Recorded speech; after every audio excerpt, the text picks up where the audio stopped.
warahmatullahi wabarakatuh. Waalaikumsalam. Alhamdulillahirabbil alamin wassalatu wassalamu ala asyrofil anbiya'i wal mursalin sayyidina wa maulana Muhammadin wa ala alihi wa sahbihi ajma'in, amma ba'd. Bapak Ibu jamaah subuh rahimakumullah, kajian subuh pada pagi hari ini akan diisi oleh Ustaz kita, guru kita Ustaz Farid Fajri SAI MAI, akan membahas fikih, yaitu mengenai adab buang air. Sekali lagi, fikih pada pagi hari ini yaitu mengenai adab buang air. Dulu mari kita simak paparan daripada Ustaz. Assalamualaikum warahmatullahi wabarakatuh.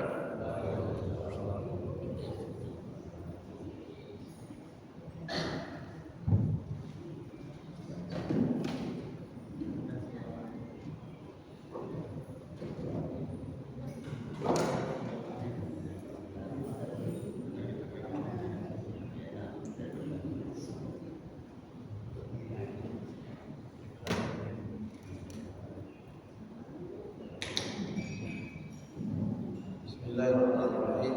Assalamualaikum warahmatullahi wabarakatuh. Alhamdulillahirabbil alamin, wassalatu wassalamu ala sayyidina Maulana Muhammadin wa ala alihi wa ashabihi wa dhurriyyatihi wa man tabi'ahum bi ihsan ila yaumiddin. Amma ba'du, subhanaka la ilma lana illa ma 'allamtana innaka antal alimul hakim wa tub 'alaina maulana innaka antat tawwabur rahim.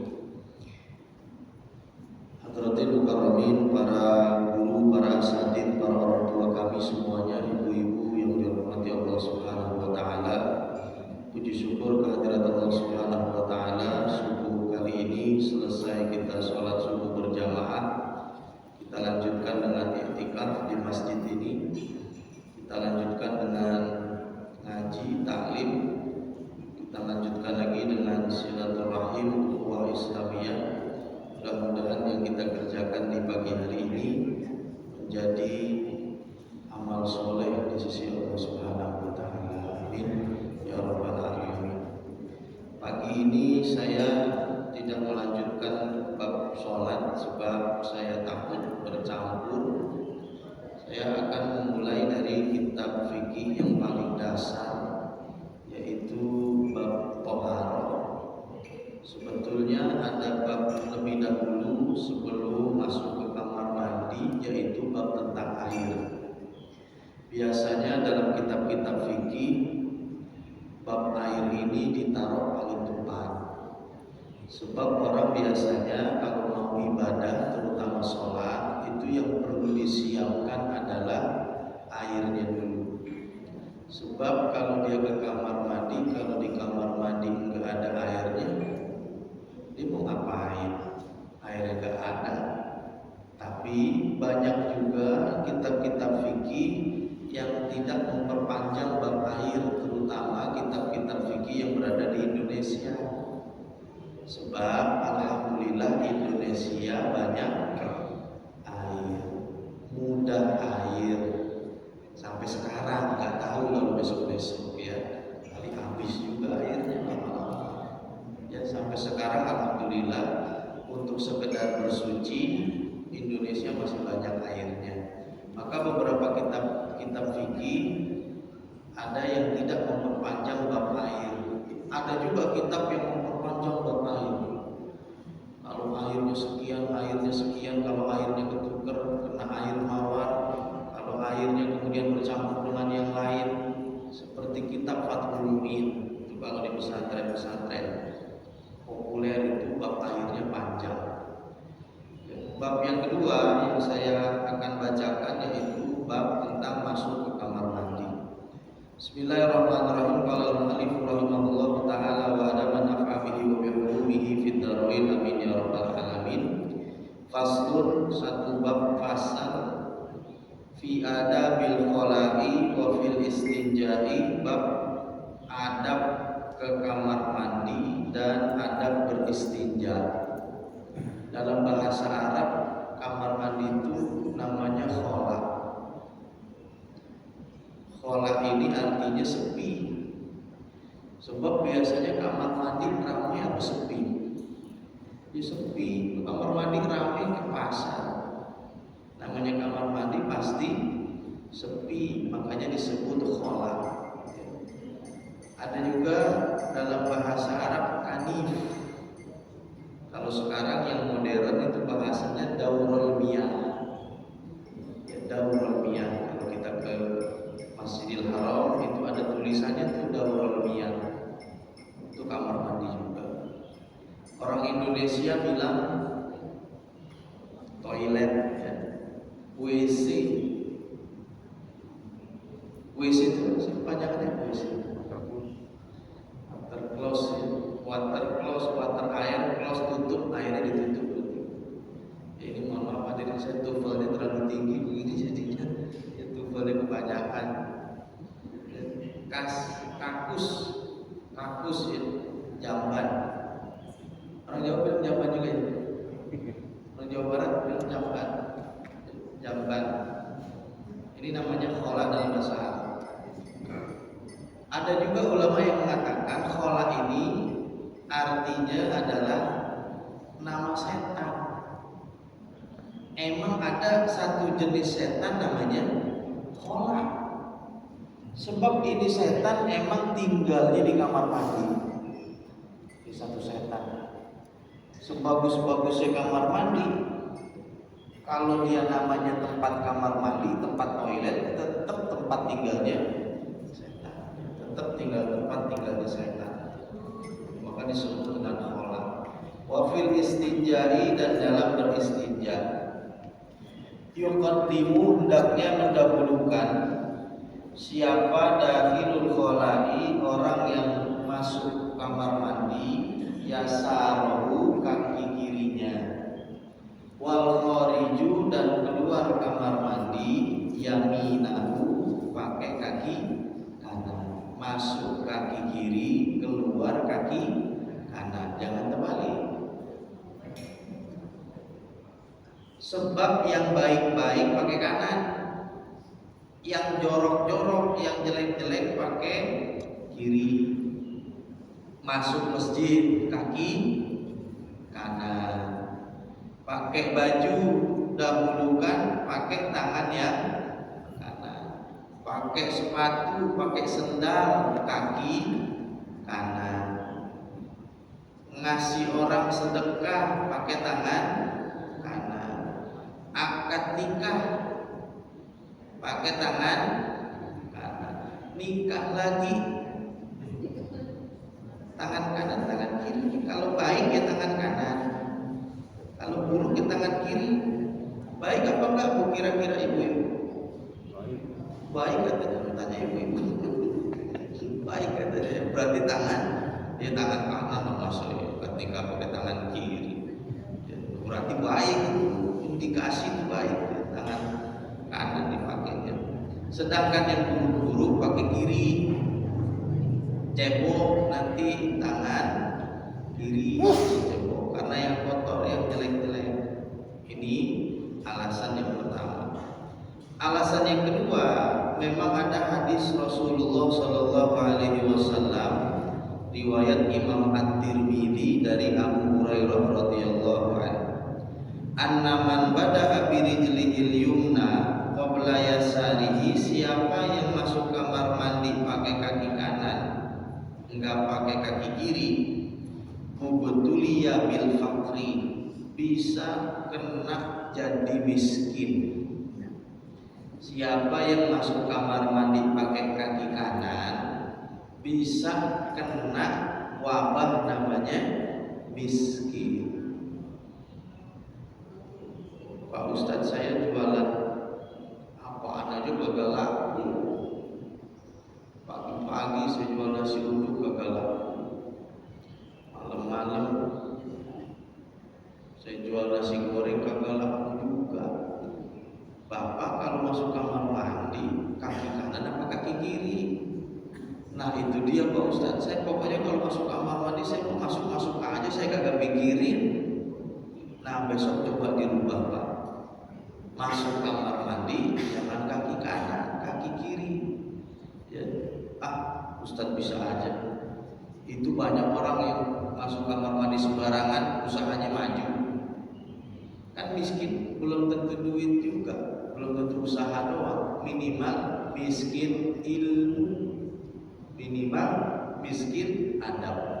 Ya. Karena Rasulullah bilang pakai kiri, pakai kanan, berarti miskin ilmu, miskin adab, berarti otomatis miskin pahala. Ya.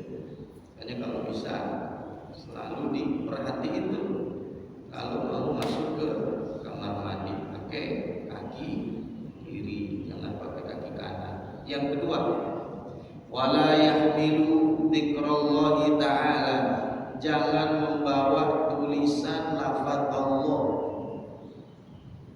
Tulisan lafaz Allah jangan dibawa masuk ke dalam kamar mandi. Biasanya ibu-ibu nih punya kalung emas, ada tulisannya lafaz Allah. Ya. Gelang, cincin, masih punya nggak buku emas? Udah pada dijual katanya, kesian dijual. Ya. Nah itu kalau ada lafaz tulisan Allah, jangan masuk bawa ke kamar mandi. Sebab Rasulullah punya cincin. Cincin yang tulisannya Muhammadun Rasulullah, tulisan cincinnya itu. Nah Rasulullah kalau mau masuk kamar mandi, cincinnya dibuka. Itu tulisan cincinnya. Cincin sebelah kanan kalau nggak salah, cincin stempel Muhammad Rasulullah. Sebelah kiri Rasulullah pakai cincin juga dari perak, batunya batu Yaman. Dulu saya pernah ceritain. Ya. Rasulullah sebelah kiri pakai cincin perak. Maka ustadz zaman sekarang, zaman dulu tuh terutama pada hobi pakai cincin. Ya, iketannya perak. Kata ulama mazhab Syafi'i sunnah tuh hukumnya pakai cincin warna perak, iketannya perak. Tapi kalau emas ya pakainya perak aja, batunya bebas. Ya. Cuman sekarang udah nggak zaman batu lagi. Dulu zaman batu bacan. Kita ingat tuh zaman dulu. Ya tapi kalau itu nggak apa-apa masuk kamar mandi. Ya, yang nggak boleh tadi kalau ada lafaznya lafaz Allah. Dulu 15 tahun yang lalu kan musim batu, di mana aja orang pada ngasah batu. Masih ingat tuh 20 tahun yang lalu, kayaknya 15 tahun yang lalu itu dulu musim batu bacan zaman Pak SBY yang terkenal di mana aja, sampai di masjid-masjid masuk juga batu. Lagi sholat berisik banget suara serak. Saya kira apaan? Ternyata ada bapak-bapak lagi sholat sambil ngasah batu di sini. Masya Allah, lagi sholat masa ngasah batu? Begini Pak Ustaz, ini batu kalau diasah sambil sholat khasiatnya bisa lebih manjur. Oh, khasiatnya ada khasiatnya ternyata batunya. Itu zaman dulu itu nggak apa-apa ke kamar mandi. Tapi yang nggak boleh kalau ada tulisannya ya lafaz Allah. Wala yadkhulul mahalla hafiyan, jangan masuk kamar mandi hafiyan nyeker. Tapi kalau sekarang kamar mandinya udah keramik, ya udah bersih. Kalau zaman dulu kan kamar mandi tanah. Jadi zaman dulu tuh rata-rata pakai sendal. Karena buang airnya juga di kebun jauh gitu ya, bukan di dalam rumah. Wala maksyufar rosi, jangan juga ke kamar mandi nggak ada tutupan kepala, begini aja gitu ya, tutup. Cuman kita malas amat gitu, masa kamar mandi dong pakai peci emang pengen sholat ya. Tapi orang tua kita zaman dulu tuh kalau mau ke kamar mandi itu dipasang ada selendang apa gitu yang ditaruh di sini jadi. Ya, saya nggak tahu tuh karena emang yang tahu hadisnya atau bagaimana. Biasanya ditaruh begini di luar gitu ya, di situ itu. Emak-emak kita zaman dulu tuh kalau mau ke kamar mandi tuh dipakai apa namanya selendang di keatasin. Emang kenapa mau ke kamar mandi kepala kepalanya nggak boleh kebuka karena ada hadis Rasulullah riwayat Imam Al-Baihaqi. Tapi hadisnya dhaif, sebagian nggak pakai ya, maka ada yang pakai, ada yang kagak. Ya. Lil ittiba karena ikut Rasulullah, hadis riwayat Imam Al-Baihaqi. Kepalanya ditutup kalau mau masuk kamar mandi, itu lebih bagus. Kalau enggak juga nggak apa-apa, nggak sampai haram dia hukumnya. Wa ya'tamidu jalisan yasarahu. Yang keempat, buang air itu jongkok lebih bagus, lebih baik daripada berdiri. Illa liudrin, kecuali ada uzur. Boleh buang air berdiri kalau ada uzur. Ya, tapi kalau nggak ada uzur, ada WC duduk, ada WC jongkok, pilih WC yang jongkok. Ya, lebih sehat juga. Cuman kalau nggak ada WC jongkok, ya sudah WC duduk nggak apa-apa, boleh pakai. Nggak ada WC yang duduk juga, adanya WC berdiri doang buat buang air kecil, nggak apa-apa pakai. Ya, karena ada uzur. Sebab Rasul Shallallahu Alaihi Wasallam pernah juga diriwayatkan kencing dalam keadaan berdiri. Ya, dalam satu hadis Rasulullah pernah diriwayatkan ya kencing dalam keadaan berdiri. Faqad thabata annahu sallallahu alaihi wasallam ata subatata qaumin. Rasul sallallahu alaihi wasallam mendatangi tempat buang sampah. Kotor berarti ini. Fabala, kemudian kencing siapa Nabi qaiman dalam keadaan berdiri. Riwayat Imam Al-Bukhari. Jadi ada hadisnya Rasulullah kencing berdiri. Nah, kenapa tuh Rasulullah kencing berdiri? Sebab kencing ini tempat sampah. Takutnya kalau kencingnya jongkok, gamisnya Rasulullah kena kotor, kena gamis. Ya, makanya Rasulullah kencing berdiri. Maka dari sini kata ulama, kalau ada kepentingan boleh kencing berdiri. Ya, boleh kencing berdiri. Kayak di mall kan ya, kayak di pusat perbelanjaan kan kencingnya berdiri semua. Apalagi kalau di Ayono itu malah kagak ada airnya, toilet kering ya, kita cari di air mana, kerannya kagak ada, ternyata pakai tisu semua. Ya boleh cebok pakai tisu, cuma tisunya harus tisu kering. Dulu saya pernah kasih tahu tuh, kalau pengen cebok pakai tisu, tisunya harus yang kering, nggak boleh pakai tisu basah. Ya, apalagi tisu basahnya yang wangi, nggak boleh lagi. Ya, sebab airnya harus air yang murni, dan nggak boleh cebok dengan batu atau tisu dalam keadaan batu atau tisunya basah, karena najisnya jadi kagak keangkat. Ya, jadi yang paling bagus tadi jongkok dalam buang air. Ya. Jalisan yasarohu, kaki kirinya untuk menopang. Jadi yang ditekan kaki kiri, agak ditekan. Kaki kanannya agak sedikit naik ke atas. Ya, jadi jongkoknya itu yang kaki kanannya agak naik sedikit, karena dia akan bertumpu kepada kaki kiri. Ya, ini cara buang air Rasul Shallallahu Alaihi Wasallam, kaki kanannya naikin dikit, kaki kirinya itu yang buat pijakan, buat nekennya tuh ya, buat nekennya. Wala yastaqbilul kiblata, buang air jangan menghadap ke arah kiblat. Masjidil Haram, ya Ka'bah. Wala yastadbiruha, jangan membelakangi kiblat. Wa yahrumani bis-sahra, kalau dia buang airnya di kebun, haram hukumnya hadap kiblat, belakangin kiblat. Ya. Tapi kalau emang dia tempatnya emang sudah khusus buat buang air, kata ulama enggak apa-apa hadap kiblat.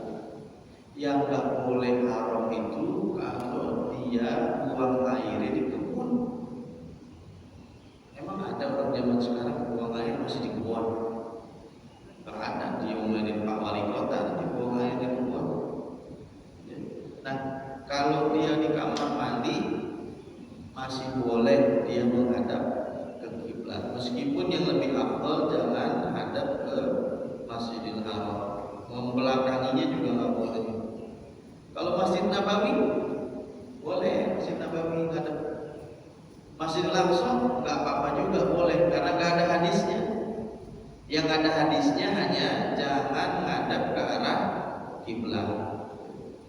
Kalau ke Masjid Nabawi kagak boleh, Masjidil Aqsa kagak boleh, dia ngadap kemana? Sebelah sana kagak bisa, sana kagak bisa, sini kagak bisa, sini kagak bisa. Repot dia buang airnya gimana sih, ngadap sana ada gitu. Jadi yang paling bagus ya tadi ya, ngadapnya jangan ke, kalau di kita nih arah apa ya, kiblat utara ya. Utara. Berarti ngadapnya itu ke timur atau selatan. Timur atau selatan.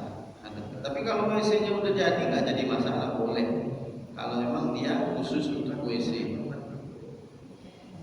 Di Bendi Raya tuh ada masjid besar tuh. Habis renovasi toiletnya, mahal dia punya toilet itu, pakai serba tontok semua yang otomatis. Ada berapa ratus juta renovasi, ternyata WC-nya ngadep kiblat. Ini di masjid. Cak, bagaimana nih? WC kita kebetulan ngadep kiblat, sedangkan udah jadi dibongkar, habis lagi puluhan ratusan juta. Udah jadi sayang, ya dibongkar rusak, hancur. Udah nggak apa-apa. Sebab itu memang khusus adalah untuk buang air. Yang nggak boleh itu kalau dia buang airnya di kebun, ya, buang airnya di kebun. Mana itu diganti pakai totok yang harganya 45 juta, tapi pakai sensor. Kalau tangan kita begini airnya keluar otomatis, keluar mati ya. Ada habis bulan puasa, saya ngaji di sono lagi, Pak Ustadz, alhamdulillah, ya kerannya udah rusak. Kok bisa Pak? Ya kan kita kan kalau sore-sore ada pengajian anak-anak, pengajian TPA, habis kerannya itu dimainin sama anak-anak katanya. Mau anak-anak tahu sendiri ya. Begini lagi. Ada 3 bulan totalnya rusak, 4 juta satu keran. Ada 5, akhirnya diganti semua sama Honda yang 35.000. Kita ganti lagi, kita mau katanya. Anak-anak kan tahu sendiri ya, susah. Ya, ada 3 bulan rusak. Nah itu tadi jangan ngadep kiblat, jangan belakangin. Waya ba'udu waya statir, menjauh dari orang dan menutup aurat. Ini zaman dulu, karena orang zaman dulu kalau mau buang air di kebun. Kalau zaman sekarang ya berarti masuk kamar mandi tutup kunci. Jangan sampai ya orang nggak tahu kalau di dalam itu ternyata ada orang, ya ada orang di dalamnya, supaya dia bisa tahu ya. Wala yakunu fima inrokidin, jangan buang air di air yang menggenang. Air yang menggenang yang nggak mengalir tuh, ya. Kenapa dia nggak boleh buang air di air yang menggenang? Kalau zaman sekarang ya nggak mungkin juga, karena di kamar mandi. Orang zaman dulu banyak nih, ya buang air ada tempat, ya seperti ada tempat apa minum ontak kalau zaman dulu. Seperti tempat minum hewan-hewan, karena dia adalah makwal jinni, tempat minumnya jin. Jadi kencingin tempat minumnya jin. Besok ya pas jinnya mau minum, kayak rada-rada seperti ini airnya, kata jinnya. Wah kurang ajar katanya. Siapa ini? Ya buat minum kita malah dikencingin, katanya begitu ya. Jinnya marah. Begitu juga hewannya jadi nggak mau minum, ya, sayang mubadir airnya. Tapi kalau air mengalir di sungai nggak apa-apa, ya. Cuma di perda kita kagak boleh buang air di kali, kan nggak boleh sekarang perdanya, ya nggak boleh. Termasuk juga bikin empang juga kan nggak boleh. Ya. Kemarin saya bersama Pak Wali Kota itu dengan Pak lurah-lurah semua dikumpulin, supaya di Tangerang Selatan ini jangan lagi ada empang. Ya, jangan ada lagi yang buang air ke kali atau buang air di empang. Ya, karena kan masih banyak tuh daerah-daerah Jombang, daerah-daerah Lengkong itu belakang tuh masih banyak yang pada punya empang. Ya, itu masih ada. Cuman programnya dibuatin sepiteng gratis. Ya, kalau zaman dulu ya di kali masih boleh, apalagi daerah-daerah Jawa Barat. Saya pernah pesantren di daerah Garut, itu pesantrennya di tengah sawah, dingin luar biasa itu, mengalir air itu jernih bening gitu, pergi ke pelosok di dalam pesantrennya, nikmat banget itu pesantren di dalam. Nah itu orang pada buang air di situ juga nggak apa-apa, dipakai wudhu juga sama. Satu ketika bulan Ramadan sahur, habis kenyang sahur, ya kita mau sikat gigi, mau apa siap-siap sholat subuh.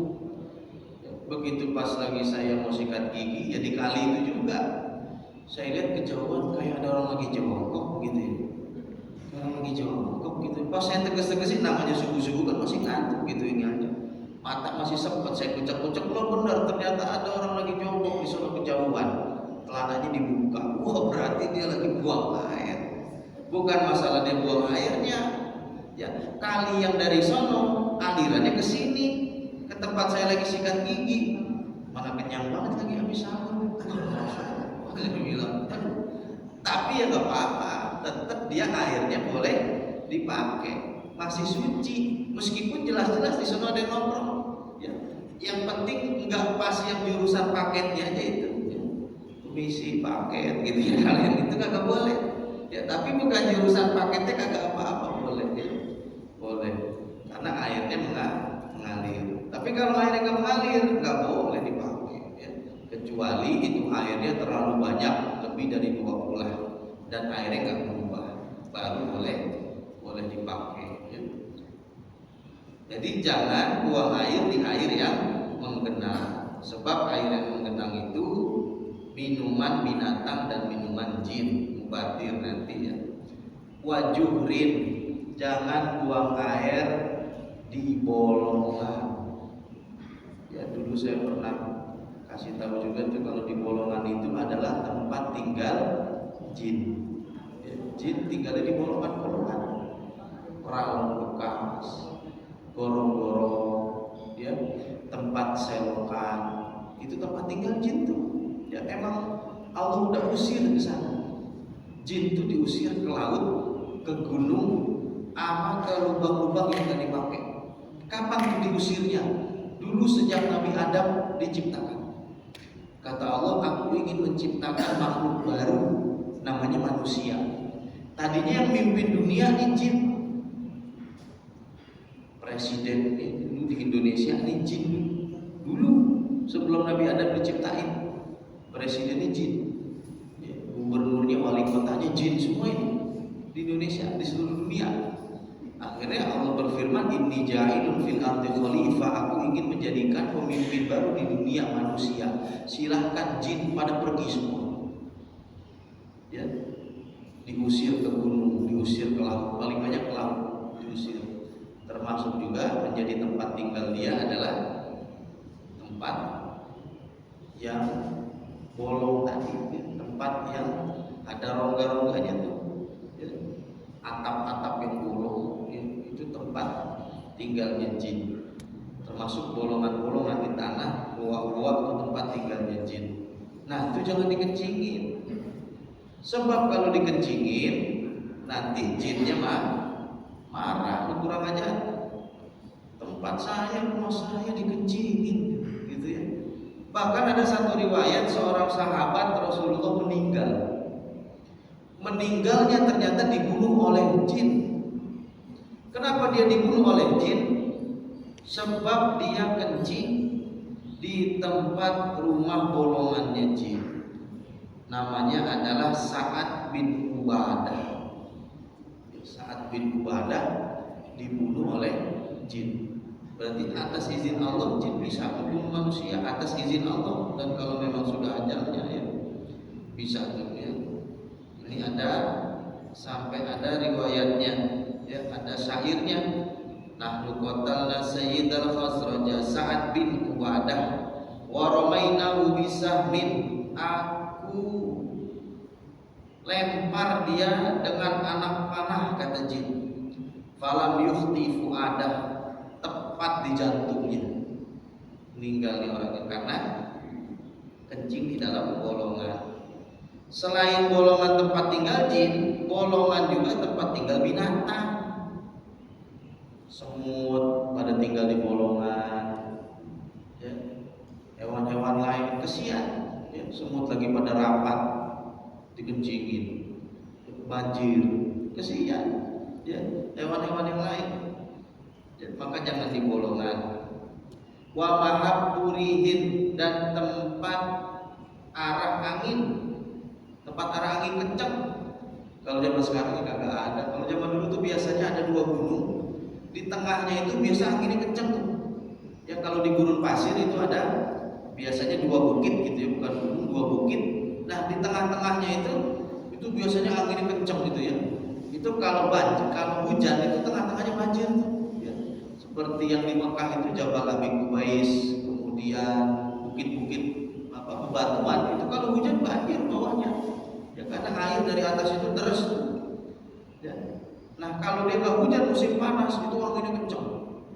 Nah jangan buang air di situ. Kalau buang air di situ nanti ke bawah bekas pipisnya, bekas kencingnya sama angin.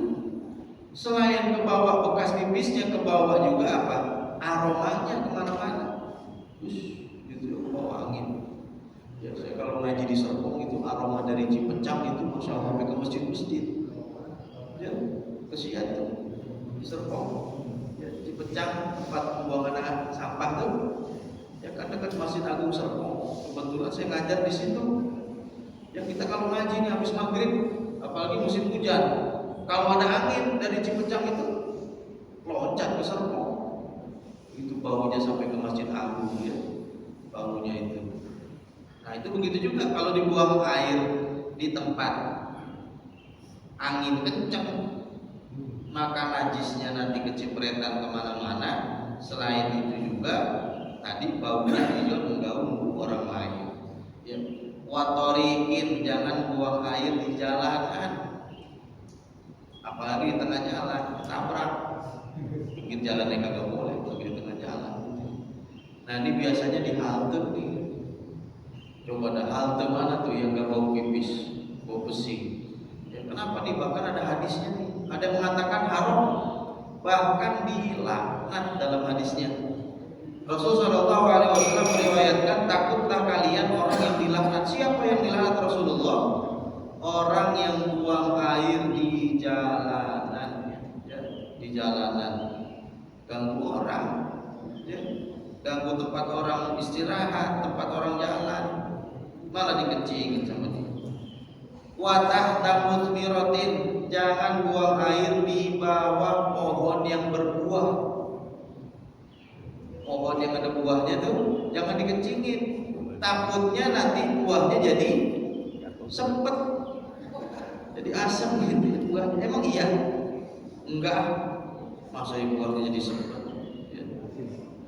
Ini mangga saya ini jadi asam nih, jadi sempet rasanya. Nih bapak sih kencing situ mulu kemarin. Enggak, takutnya kalau buang air di dekat itu, kalau nanti buahnya jatuh, mubadir. Ya, apalagi buahnya durian gitu ya. Buah durian mah ya diikat kalau buah durian mah. Ya.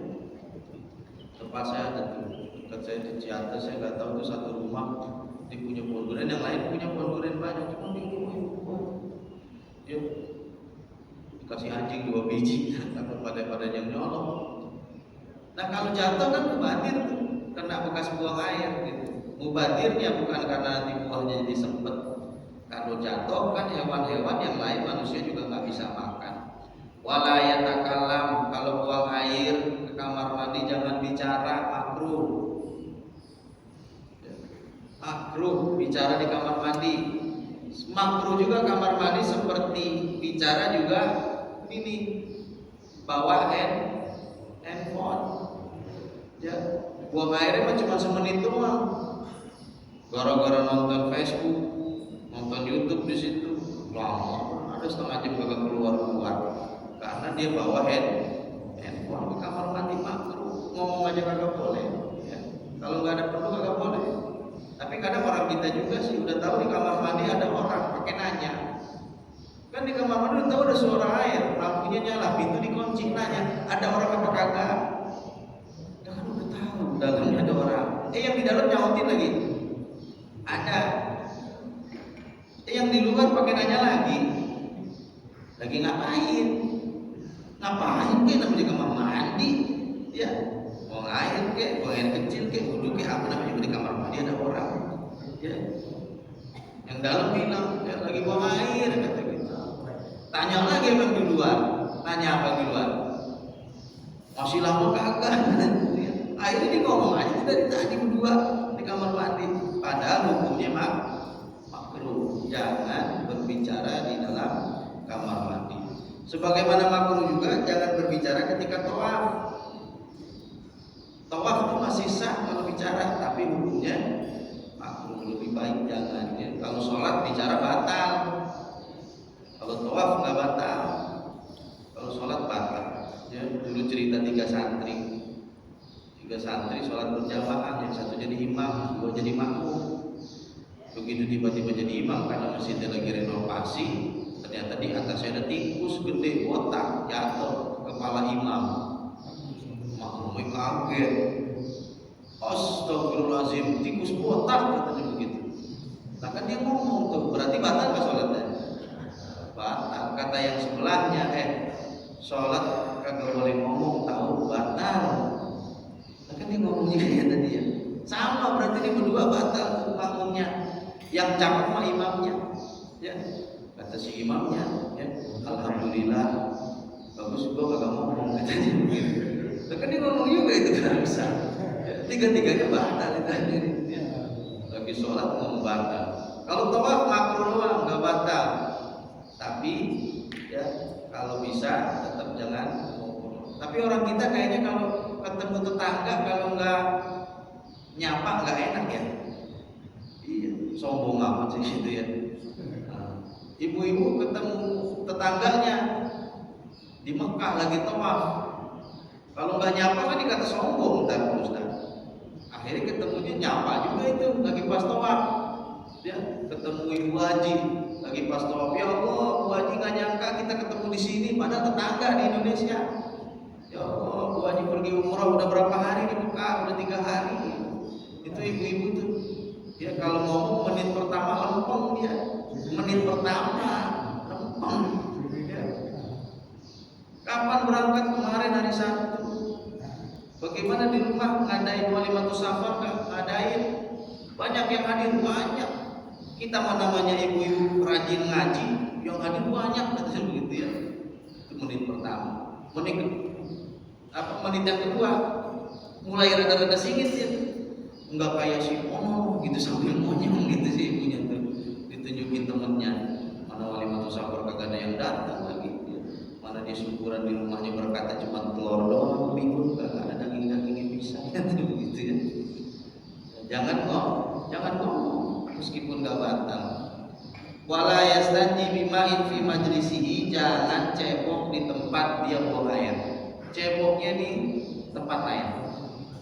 Nah ini lagi-lagi kalau zaman dulu, karena zaman dulu kan belum ada keramik.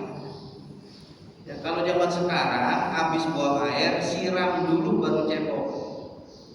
Karena kalau dia nggak disiram kan di situ masih ada kencingnya tuh. Kalau dia nggak siram, bekas ceboknya nyampur dan nyempret dengan kencingnya. Maka kalau bisa siram dulu, baru dia cebok. Kalau zaman dulu caranya nggak disiram, karena nggak habis-habis namanya di padang pasir. Zaman dulu caranya jangan cebok di tempat dia pipis. Pipisnya di sini nih, ceboknya sono gitu di meter gitu ya, jauh banget, dia keburu kering gitu ya, dia kagak sebelahnya gitu, kejauhan dulu. Nah kalau sekarang siram dulu baru cebok begitu ya. Wa yastabri'u minal bauli, dan dia mengosongkan aliran kencingnya, urat kencingnya dikosongin. Gimana cara ngosonginnya? Berdehem. batuk. Nah kalau batuk kan itu ketekan tuh uratnya tuh keluar tuh. Ya, apalagi mohon maaf nih, orang tua kita biasanya kan yang apa sih namanya itu kalau suka keluar gitu tuh. Kalau pas diri seret aja gitu keluar. Ya, bukan dadol gitu saya bilang dadol aja gitu Ustaz. Ya, udah kurang kencang gitu kerannya ya. Kerannya udah kurang kencang itu kan suka keluar seret gitu. Nah itu supaya dia nggak keluar dikosongin tuh. Ya. Yang laki-laki boleh juga diurut dari bawah ke atas. Yang laki-laki dari bawah ke atas karena jalur kencingnya laki-laki dari bawah. Yang perempuan diurutnya itu dari atas ke bawah. Yang laki-laki dari bawah ke atas diurut, namanya dalam bahasa fikih disebut dengan nater namanya. Kesunahan dalam buang air setelah buang air disebut dengan nater atau istibro, mengosongkan urat kencing agar supaya kalau dia berdiri atau berjalan nggak ada bekas kencing susulan yang beser gitu ya, yang beser keluar, yaitu namanya nater. Terakhir wa yaqulu inda dukhulihi, dan berdoa ketika masuk kamar mandi. Baca doa dulu kalau masuk kamar mandi. Tahu ibu-ibu apa kagak nih doa masuk kamar mandi? Ya. Kalau kagak hafal, kita sama-sama. Bismillahirrahmanirrahim. Allahumma laka sumtu wa bika amantu. Bukan dia. Doa buka puasa Ustaz itu. Allahumma inni a'udzu bika minal khubuthi wal khaba'is. Dan ketika keluar membaca doa ghufranaka alhamdulillahilladzi adhaba anil adha wa afani. Ghufranaka ampunanmu ya Allah. Alhamdulillahilladzi, alhamdulillah segala puji bagi Allah, adhaba yang menghilangkan, anni dariku, al adha penyakit, wa afani dan menyehatkan aku. Itulah doanya, dan kemudian dia wajib kemudian baru cebok atau beristinja. Insyaallah kita lanjutkan nanti dalam adab beristinjanya. Wallahu a'lam bishawab. Ada yang kita diskusikan, ada yang bertanya, silahkan. Ibu-ibu juga boleh. Ada yang tanya, bapak-bapak? Nggak ada, alhamdulillah. Terima kasih. Oh belum. Cepet-cepet aja kan teman. Cepet makan ya. Ya. HP itu kebanyakan sekarang kan di pakai yang itu Aplikasi. ya aplikasi. Karena maksudnya kalau ini gimana? Karena kalau digital sudah mungkin tidak mungkin ya. Tetapi kan tidak ada pendaftaran pasar di bawah. Mungkin bukan di rumah kali gitu ya. Mungkin kamar mandinya bukan di rumah gitu ya. Bismillahirrahmanirrahim. Salah satu kemudahan sekarang memang ada aplikasi Quran di handphone. Kadang-kadang juga ada aplikasinya sekaligus azan. Tapi kalau Jumatan itu jadi pada berisik tuh. Aplikasi azannya yang pasang aplikasi banyak. Jadi ketika pas waktu zuhur itu ya HP-nya pada azan semua. Kesian tuh muazinnya. Ini muazin saya apa handphone gitu. Karena ganggu juga itu. Nah, handphone itu kan ada Qurannya, ya, ada aplikasi Quran. Apakah handphone tersebut disebut dengan mushaf? Tidak, dia tetap disebut dengan handphone. Karena memang dia handphone. Kecuali kata guru-guru kami, itu ketika dibuka aplikasinya itu baru nggak boleh dibawa ke dalam. Ya, jadi kalau begini nih lagi dibuka begini nih nggak boleh bawa ke dalam. Ya. Tapi kalau lagi ditutup begini ini nggak apa-apa. Ya. Jadi kalau aplikasi lagi dibuka, tutup dulu, baru bawa masuk ke dalam kamar. Jadi karena kalau dititip kan titip ke siapa nanti malah hilang. Kan akhirnya dibawa juga. Kalau zaman dahulu bukan ditutup. Zaman dahulu caranya kalau punya lafaz Allah itu ditaruh di selipan imamah. Mudah-mudahan gitu. Nah misalnya punya lafaz Allah nih, ditaruh di luar hilang, maka ditaruh di selipan imamah atau dia begini, ditaruh di sini. Kalau sekarang di kantong. Ya, ibu-ibu kalau punya kalung Allah, ya berarti tinggal masukin ke dalam, boleh juga. Ya, berarti kalau yang itu ditutupin. Nah, kalau yang handphone berarti aplikasinya ditutup. Kalau mau masuk kamar mandi, ya masuk kamar mandi. Padahal kan ada juga tuh yang hari-hari emang bapak waktu handphonenya ada aplikasi Quran. Emang kebanyakan baca Qurannya apa kebanyakan baca WhatsApp sama Facebooknya gitu ya? Kebanyakan WhatsApp sih Pak Ustadz gitu ya. Ya tapi adalah seminggu sekali saya baca juga gitu ya. Ya ini berarti bukan mushaf. Ya ini bukan mushaf, ini handphone tetap. Cuma kebetulan kalau lagi dibuka mushafnya maka ini jadi mushaf ketika dibuka aja. Kalau nggak dibuka maka nggak apa-apa. Ya jadi tutup dulu kalau pengen masuk ke kamar mandi. Maksudnya tutup aplikasi Qurannya aja cukup. Ya. Allah a'lam, itulah yang diajarkan dari guru-guru kami ya dalam aplikasi handphone karena ini handphone barang yang bagus. Azan otomatis. Kenapa? Azan. Apa? Azan. Azan handphone. Iya. Kenapa azan handphone? Kalau kita lagi di hotel kan pas. Kalau masuk WC gitu makanya mati. Jangan nyampe ada azan di kalau di masjid masih nggak apa-apa, di dalam kamar mandi gitu ya. Ada azan dalam kamar mandi itu repot juga. Ya. Di masjid aja kadang ganggu juga. Ya, sholat Jumat tuh sering banget tuh. Oh, pada handphonenya mending satu handphone, beberapa handphone pada azan. Emang nggak bisa dimatiin apa itu? Orangnya mati. Hah? Yang punya handphone dimatiin. Yang punya aja. Ya, maksud saya kalau lagi sholat Jumat mati dulu karena mengganggu kesian yang lain. Kadang ada yang lagi sholat sunnah, ada yang lagi apa gitu ya. Sholat 5 waktu juga banyak. Sholat 5 waktu juga mengganggu juga sebetulnya itu. Maka kalau masuk kamar mandi atau boleh juga diumumin kalau terlalu banyak.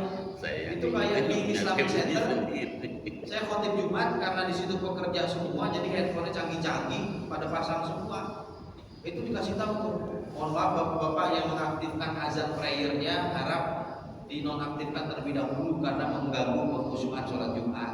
Itu suruh matiin, bisa itu cara dimatiinnya. Ya, supaya nggak pada azan semua. Nanti orang lagi azan di masjid ada lagi sebelah sana di azan lagi, nggak barengan kayak gitu ya. Ya, murotal juga nggak boleh juga. Di sini itu murotal kalau di kamar mandi ya nggak boleh juga sama. Jadi tutup aja juga cukup.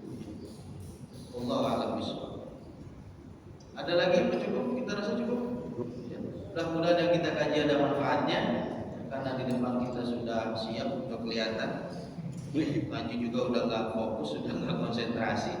Mudah-mudahan ada manfaatnya. Mudah-mudahan dengan sedikit dan adab ini Allah Subhanahu Wa Taala memperbaiki daripada ibadah kita. Allah perbaiki daripada adab-adab dan tata cara beribadah kita sehingga mudah-mudahan pahalanya bisa jadi lebih banyak. Amin. Ya rabbal alamin. Subhanallahumma bihamdika asyhadu an la ilaha illa anta astaghfiruka wa atubu ilaik. Wallahu a'lam bishawab. Wassalamualaikum warahmatullahi wabarakatuh.